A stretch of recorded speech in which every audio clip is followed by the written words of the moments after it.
So it doesn't matter how hard you work, how responsible you are.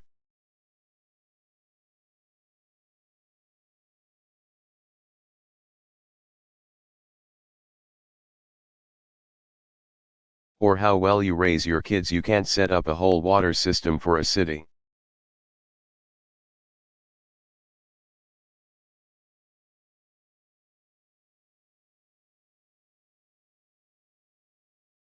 That's not something you do by yourself.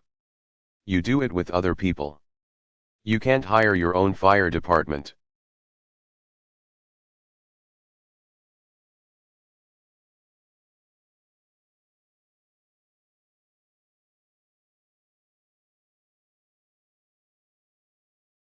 Or your own police force, or your own army.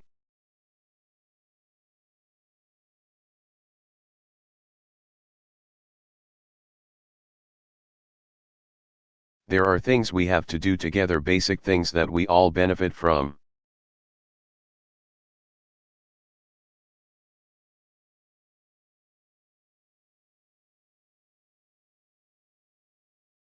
And that's how we invested in a rail system and a highway system.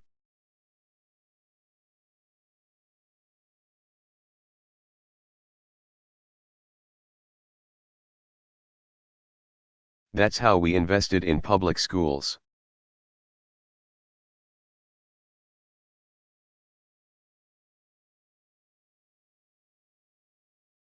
That's how we invested in science and research.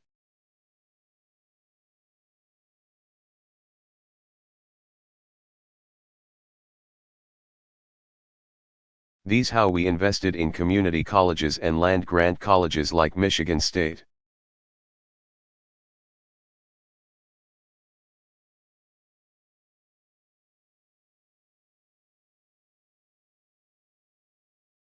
Can I get some water?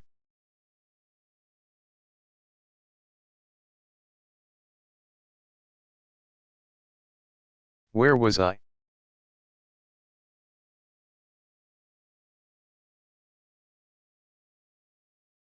We invested in our communities and our cities.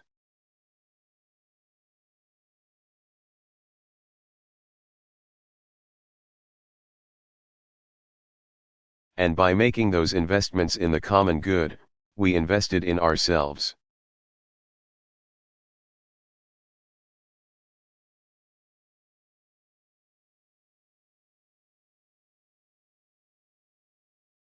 That's the platform we create that allows each of us independently to succeed. That's what made America great.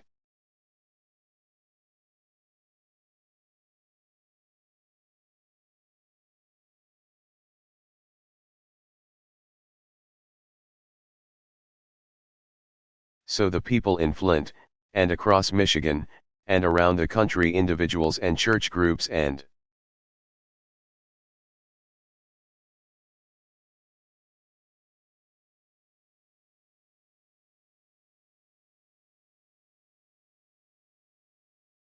non-for-profits and community organizations, you've proven that the American people will step up when required.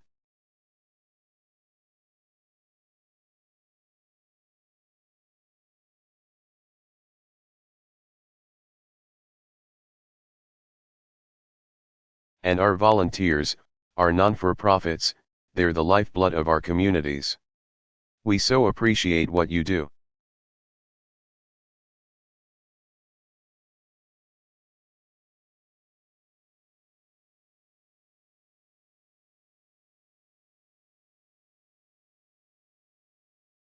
But volunteers don't build county water systems and keep lead from leaching into our drinking glasses.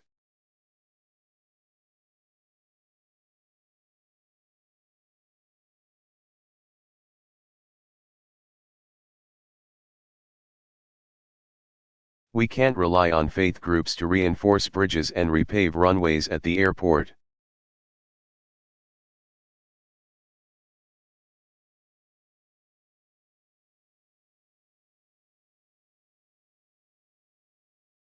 We can't ask second graders, even ones as patriotic as Isaiah Britt, who raised all that money.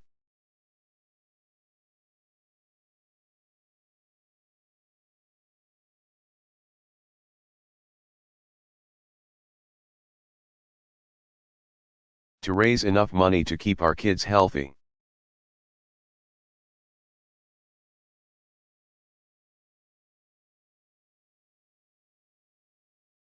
You hear a lot about government overreach, how Obama he's for big government.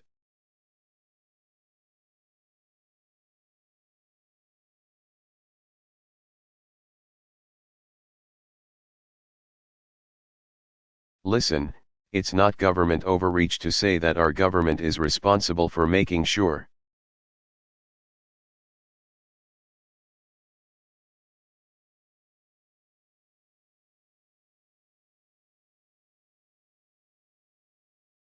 You can wash your hands in your own sink, or shower in your own home.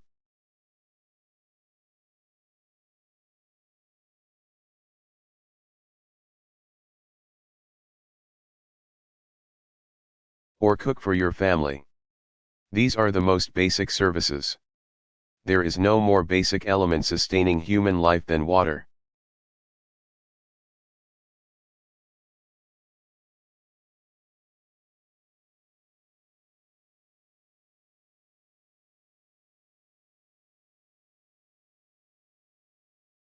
It's not too much to expect for all Americans that their water is going to be safe.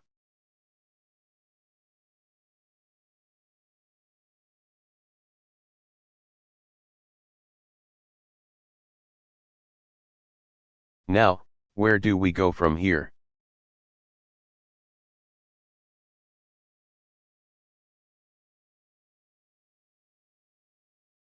Well, I'm still waiting for my water.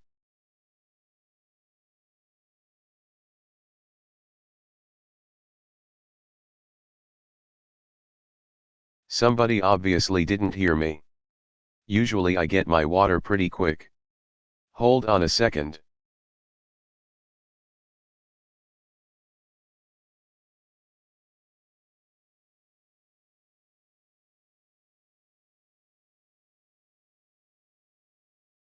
Now, the reason I know I'm okay is because I already had some Flint water.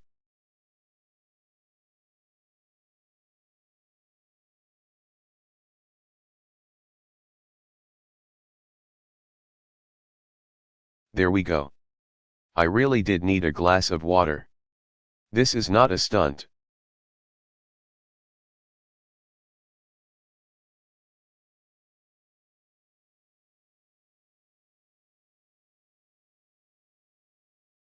Now, I'm going to talk about this.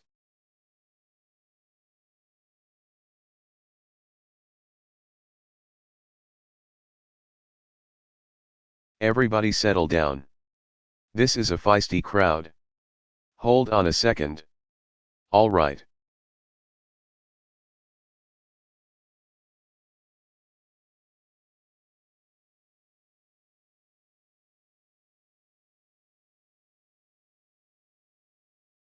Everybody settle down.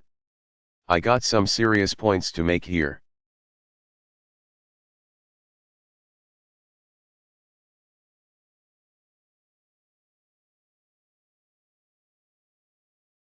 So where do we go from here?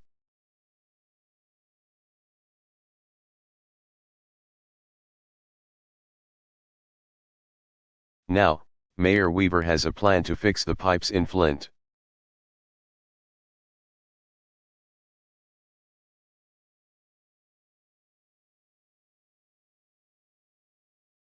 And unfortunately, because the state initially cut so many corners.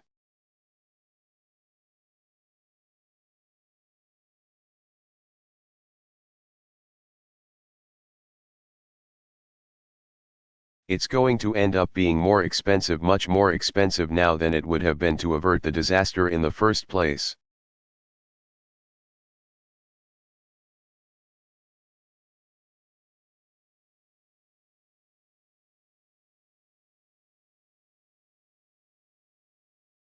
But the good news is that Michigan does have funds it can use from the federal government to help Flint.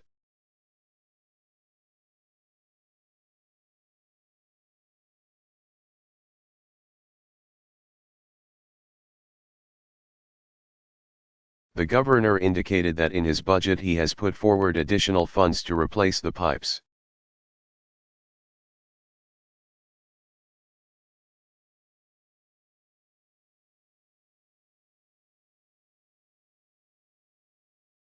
In order for it to happen, and I said this to the mayor and the governor, I had them both in my car.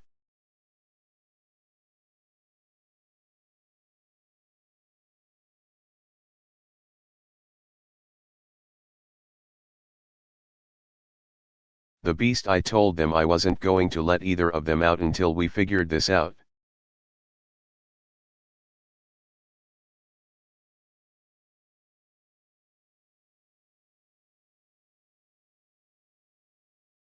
But what I said is that the city and the state and the federal government,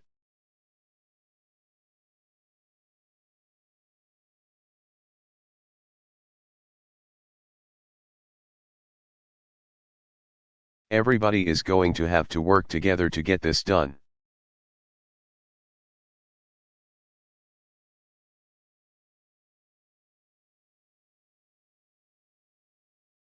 So it's not going to happen overnight.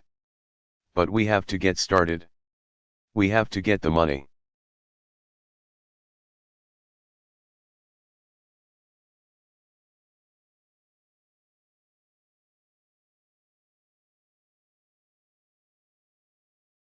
Flowing. We've got to work with our plumbers and pipe fitters.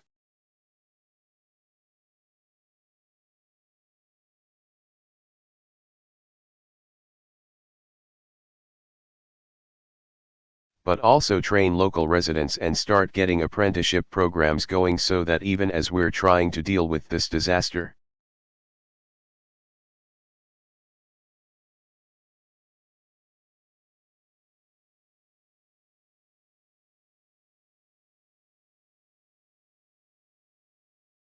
we're also hopefully lifting people up and giving them an opportunity for employment.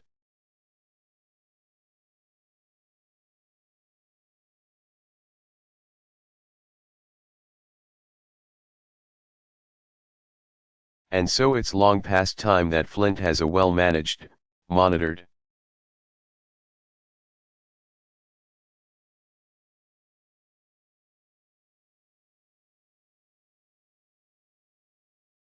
modern water system that protects not just against lead, but other contaminants.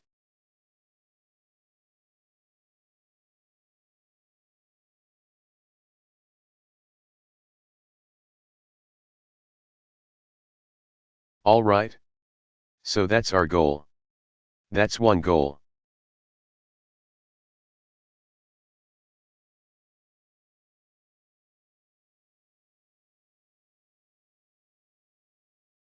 But we've got to do more than just ensure the integrity and safety of your water for the long term.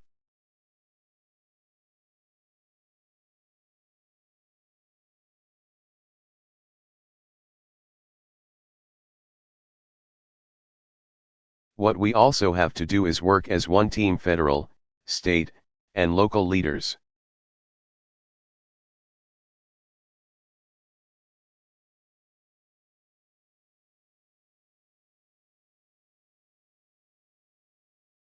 Democrats and Republicans to address some of the broader issues that have been raised by this crisis.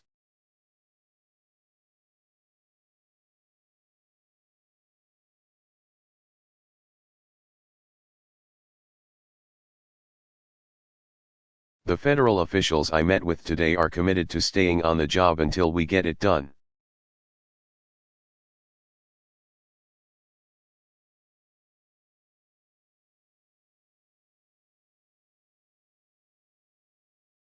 But part of keeping the faith with the people of Flint means making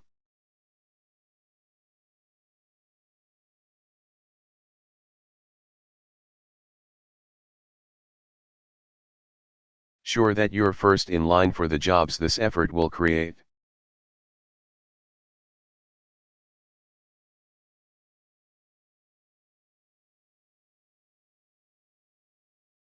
And keeping the faith with you also means the state has to step up and deliver the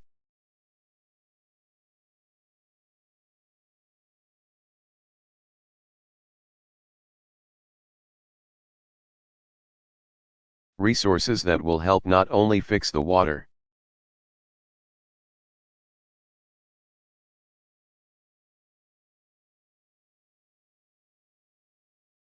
but transform Flint so that it is once again a functioning city with the capacity and the democratic structures to work.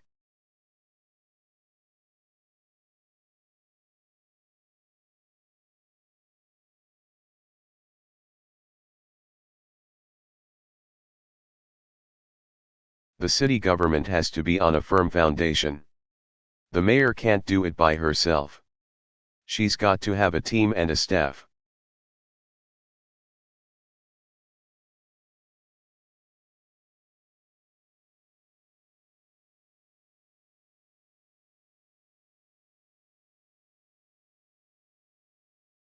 And there's got to be a budget that works, that's sustainable.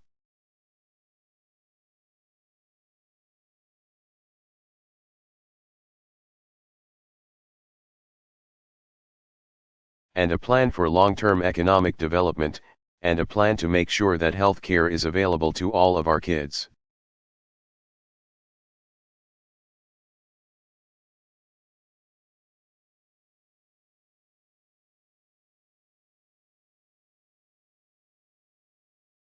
And a plan to make sure that education is top-notch in the city, and that more jobs are being created.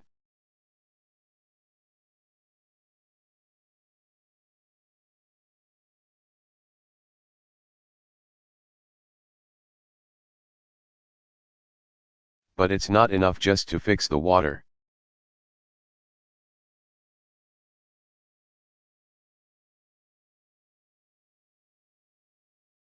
We've got to fix the culture of neglect.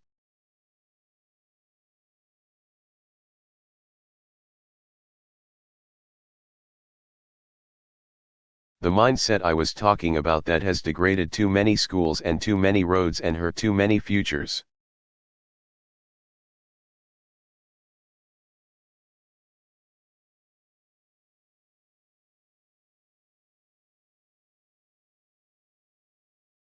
We've got to fix the mindset that only leaves people cynical about our government.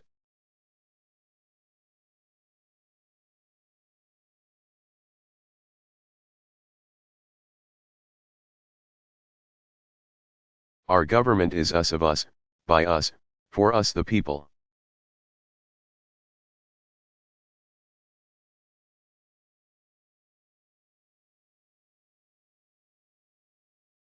So we've got a lot of work to do.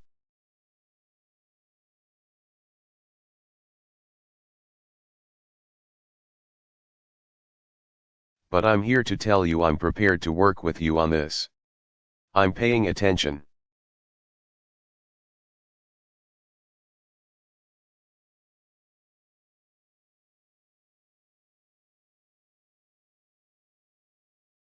Now, a couple of specific things I want to address.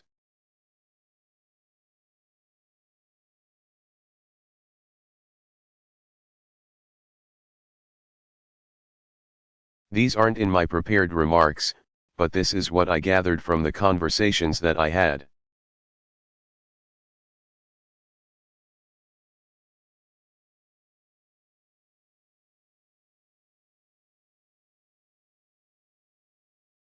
I'm in Flint right now, not Detroit.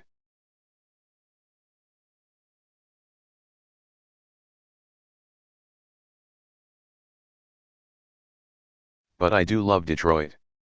And their school needs support.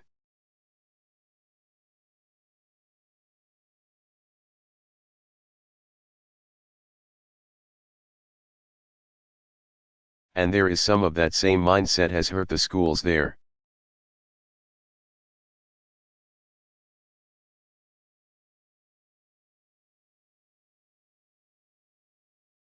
But listen up, because this is drawn from the conversations I had with many of your neighbors and friends.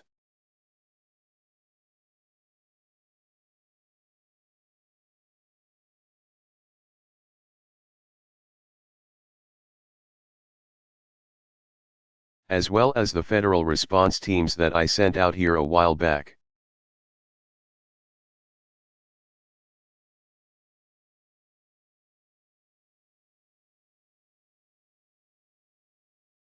We're going to do everything we can to accelerate getting new pipes here in Flint.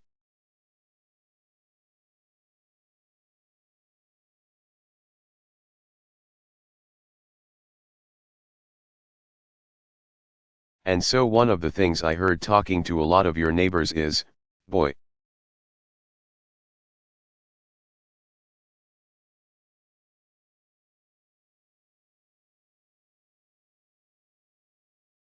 right now it's rough just trying to figure out how to get bottled water on the way home from work.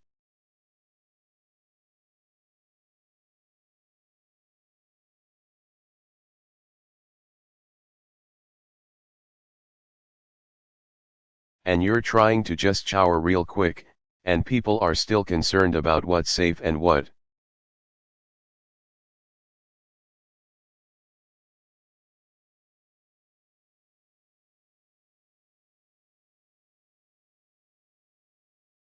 Information is correct and what is not.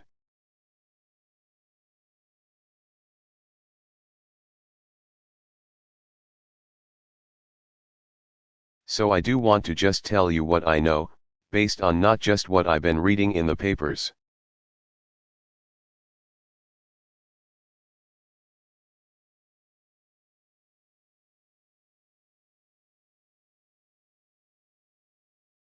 But what our top scientists have told me.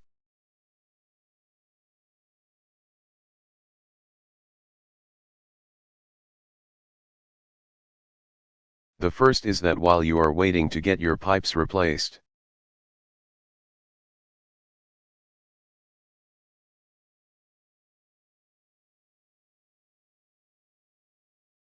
you need to have a filter installed, and use that filter.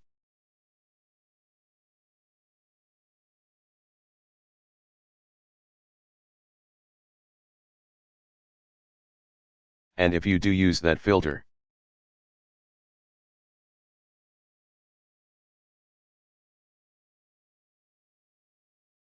then the water is safe to consume for children over the age of 6 and who are not pregnant.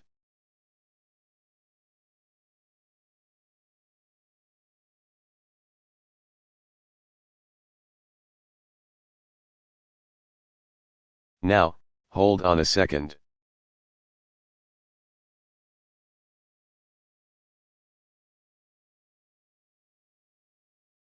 Don't just start shouting, okay.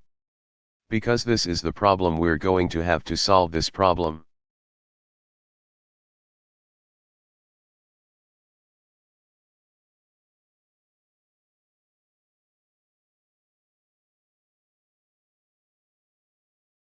And if people don't listen to each other, then it's not going to get fixed.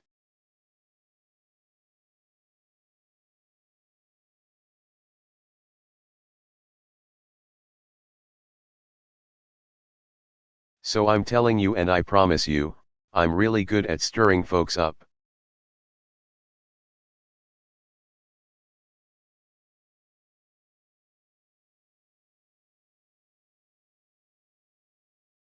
So if I want to just come here and stir folks up, I know how to do that.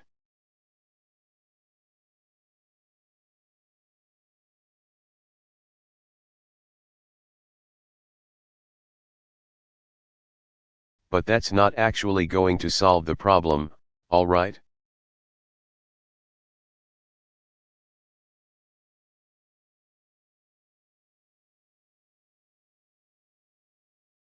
So I'm telling what I know, because I guarantee you that the scientists who work for me,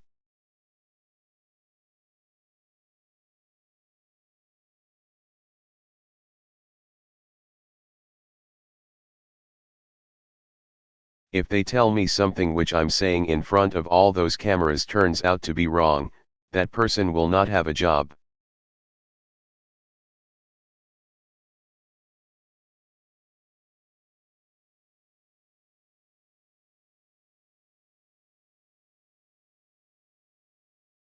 So although I understand the fear and concern that people have, and it is entirely legitimate,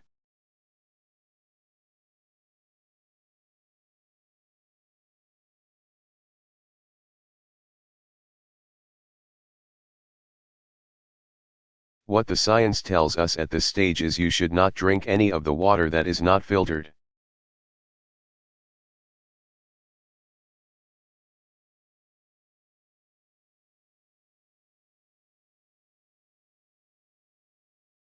But if you get the filter and use it properly, that water can be consumed.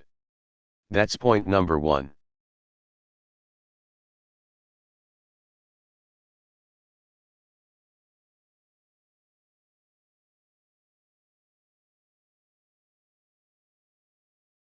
And you can get those filters free, and people will help install them if you need help, particularly seniors.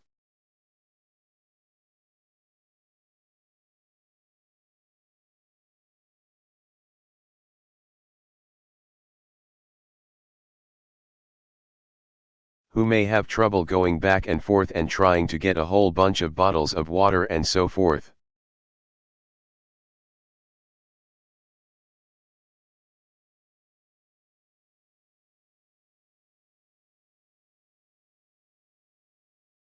So that's information that I trust and I believe. That's point number 1.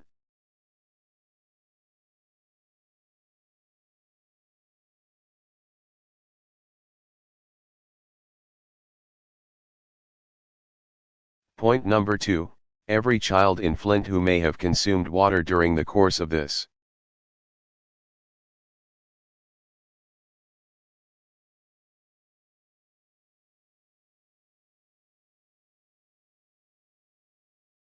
Tragedy, and that is the overwhelming majority of children here, should get checked.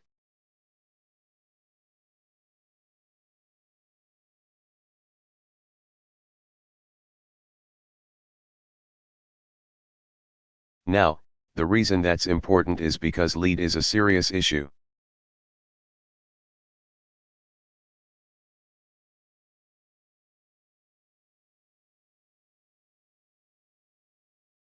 And if undiagnosed and not dealt with, it can lead to some long-term problems. And this is really important.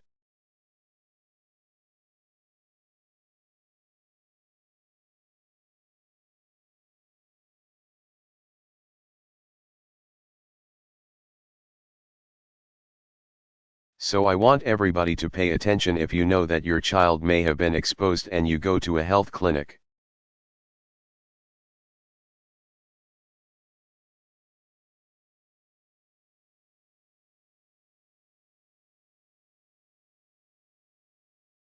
A doctor, a provider, and are working with them, then your child will be fine.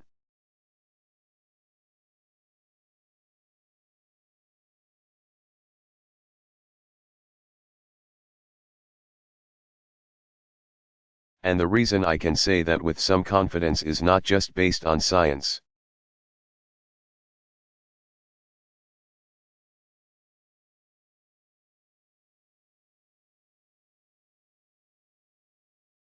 But based on the fact that, keep in mind that it wasn't until the 80s where we started banning lead in paint, lead in toys, lead in gasoline.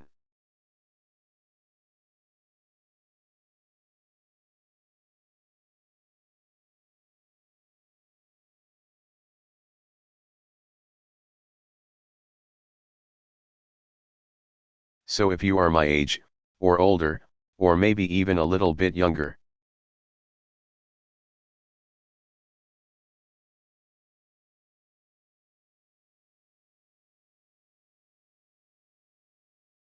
you got some lead in your system when you were growing up.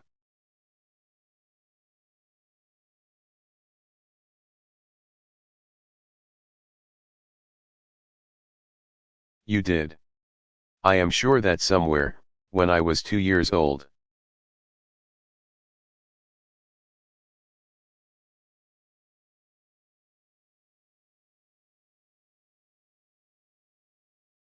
I was taking a chip of paint, tasting it, and I got some lead.